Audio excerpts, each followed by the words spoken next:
Hallo ihr Lieben, danke erstmal fürs Vorbeischauen. Ich hoffe, ihr seid gut ins neue Jahr gekommen und habt euch über die Feiertage schön erholt. So, aber ich würde sagen, wir steigen direkt ein und gucken uns mal eben alle wichtigen Änderungen für das kommende Jahr 24 an, die uns Autofahrer betreffen. Aber vorab erstmal eine wichtige Info für alle die mit dem Geburtsjahr 1965 bis 70. Falls man noch im Besitz eines alten Führerscheines ist, muss dieser bis spätestens 19. Januar 24 gegen einen gültigen EU-Führerschein umgetauscht werden. Der EU-Kartenführerschein ist dann immer 15 Jahre gültig. So, aber kommen wir zu den Änderungen, die auf uns Autofahrer zukommen. Punkt 1. Die Spritpreise erhöhen sich durch die CO2-Steuer. Ab dem 01.01.24 tritt die nächste Stufe der CO2-Steuer in Kraft. Ursprünglich war geplant, dass der Preis von 30 Euro auf 40 Euro steigen soll.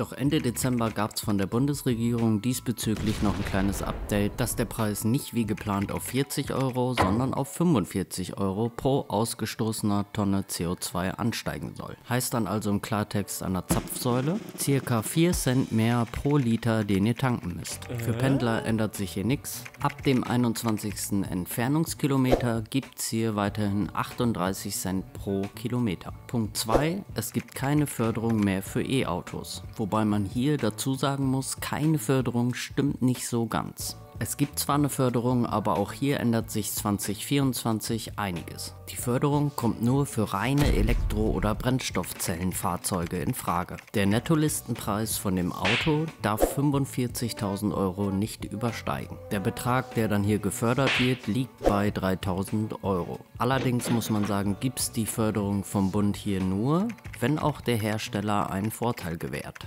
weil der Bund sich die Förderung hier mit dem Hersteller teilt. Anträge von vor dem 18.12. letzten Jahres sind hiervon nicht betroffen. Achtet aber auch hier darauf, wer zuerst kommt, mal zuerst. Also wenn der Fördertopf leer ist, gibt es keine Förderung mehr. Punkt 3. Lkw-Maut für große Wohnmobile. Hier wird ab dem 1. Juli 2024 die Mautpflicht ausgeweitet. Dies betrifft dann größere Fahrzeuge ab 3,5 Tonnen und dies geht dann bis 7,5 Tonnen. Ausgenommen hiervon sind Handwerkerfahrzeuge unter 7,5 Tonnen. In Deutschland gibt es etwa 160.000 zugelassene Wohnmobile, die in diese Kategorie fallen. Also kann man sich hier schon mal darauf einstellen, im Sommer mit der Maut konfrontiert zu werden. Punkt 4. Winterreifen.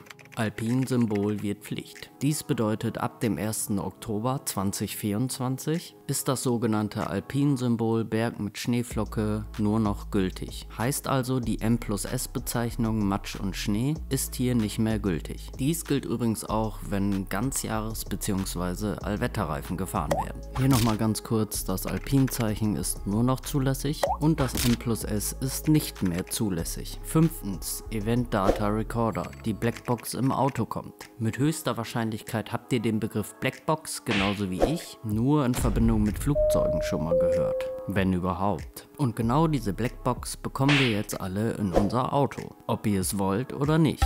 Denn ab 1. Juli 2024 ist dies Pflicht. Allerdings nur für neu zugelassene Fahrzeuge. Eine Pflicht zum Nachrüsten gibt es hier zum Glück nicht. Bei dieser Blackbox erfolgt die Speicherung nur bei einem Unfall und auch nur über einen kurzen Zeitraum. Circa 5 Sekunden vor und 300 Millisekunden nach dem Crash. Hilfreich können diese Daten für die Unfallrekonstruktion oder für die Weiterentwicklung der Fahrzeugsicherheit sein. Über eine permanente Überwachung muss man sich hier weniger Gedanken machen, weil auch die Daten immer wieder überschrieben werden. Aber euch sollte auf jeden Fall bewusst sein, dass diese Daten theoretisch bei jedem Werkstattbesuch ausgelesen werden können. Und super wichtig ist hier, dass dann Behörden, also Polizei, Gerichte und so weiter, Zugriff auf diese Daten haben. Dies kann euch dann natürlich, wenn ihr den Unfall nicht verursacht habt, helfen, aber es wird selbstverständlich auch gegen euch verwendet, wenn ihr Schuld habt. Aber da dieses Blackbox-Thema bestimmt noch ziemlich interessant werden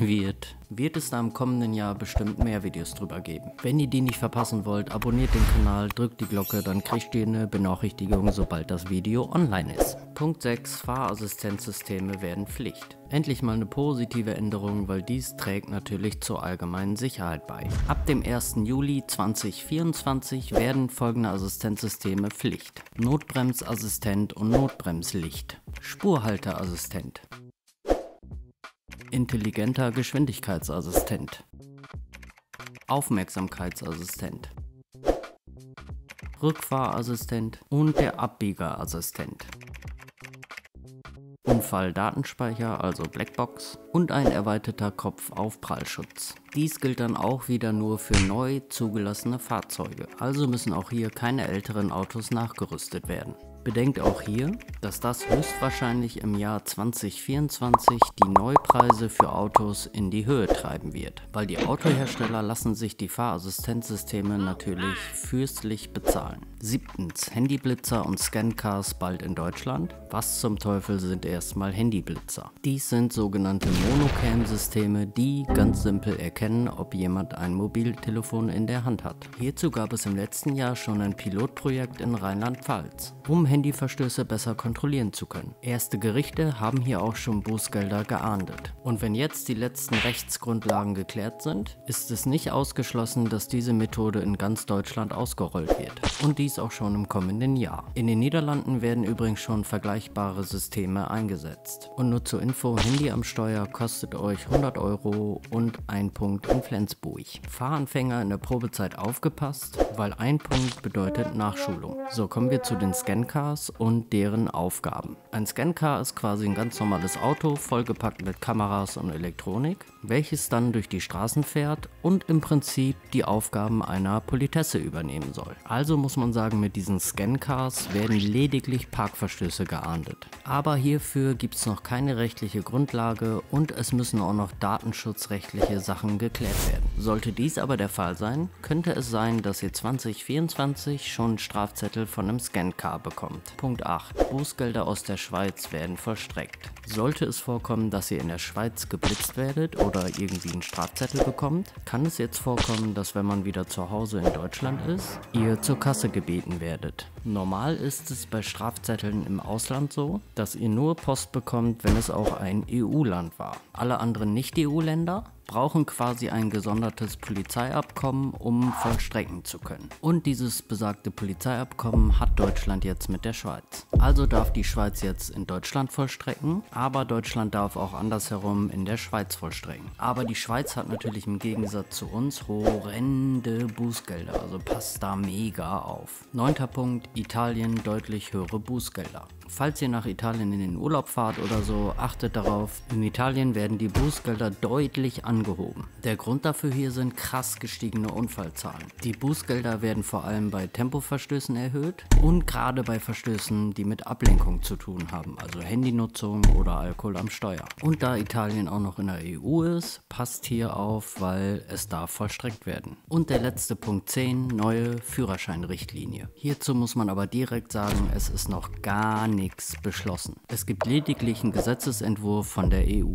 In diesem Gesetzesentwurf sind Senioren und die Fahrtauglichkeit ein Thema. Für Fahranfänger soll es einige Auflagen geben. Das begleitete Fahren im Ausland steht auf der Tagesordnung. Und für SUV-Fahrer soll es in Zukunft unbequem werden. Falls ihr Interesse daran habt, wie dieser Gesetzesentwurf genau aussieht und ihr wissen wollt, was die EU so alles Schönes vorhat, müsst ihr nur rechts oben auf die Infokarten gehen, da verlinke ich euch das Video. Und ich kann euch sagen, da sind echt ein paar mega krasse Sachen bei, die vorhaben. Da kann man dann von Glück reden, dass da noch nichts beschlossen wurde. So, und aus aktuellem Anlass habe ich noch eine letzte Info für euch. Denn die Bundesregierung plant, den THC-Wert im Straßenverkehr anzupassen. Wie ihr alle sicher mitbekommen habt, ist der Gesetzesentwurf zur Cannabis-Legalisierung auf den Weg gebracht. Das ist aber nicht unser Thema, weil wir befassen uns nur mit THC im Straßenverkehr. Und da ist es zurzeit so, dass es komplett verboten ist, mit aktivem THC im Blut ein Kfz zu führen. Es gibt zwar einen bestimmten Grenzwert,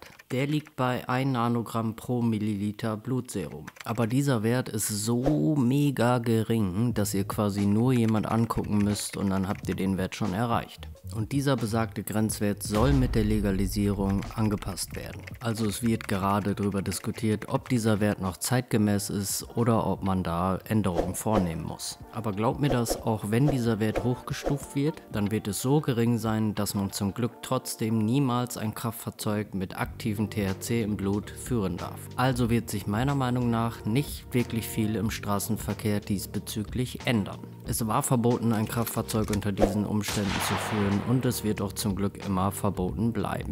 Also falls ihr vorhabt, irgendwelche Drogen zu konsumieren, was ich euch nicht empfehle, dann lasst zumindest das Auto stehen und gefährdet keine anderen Leute dabei. So, hier habt ihr nochmal eben alle 10 Gesetzesänderungen auf einem Überblick. Was haltet ihr von diesen Änderungen? Gibt es irgendwas, was euch stört? Ich muss sagen, ich frage mich ja, wieso die CO2-Steuer auf einmal doch 5 Euro teurer sein soll als geplant. Ich hoffe ja nicht, dass das irgendwas mit diesem Haushaltsloch zu tun hat. Nun ja, sei es drum. Ich bedanke mich auf jeden Fall wie immer für eure Aufmerksamkeit. Wenn euch das Video geholfen oder gefallen hat, dann lasst bitte einen Daumen nach oben da. Und vergesst natürlich nicht, den Kanal zu abonnieren, damit ihr keine Videos verpasst. Ich wünsche euch allen auf jeden Fall einen super mega Start ins Jahr 24. Aber das Allerwichtigste, bleibt gesund. Macht es gut, bis zum nächsten Mal.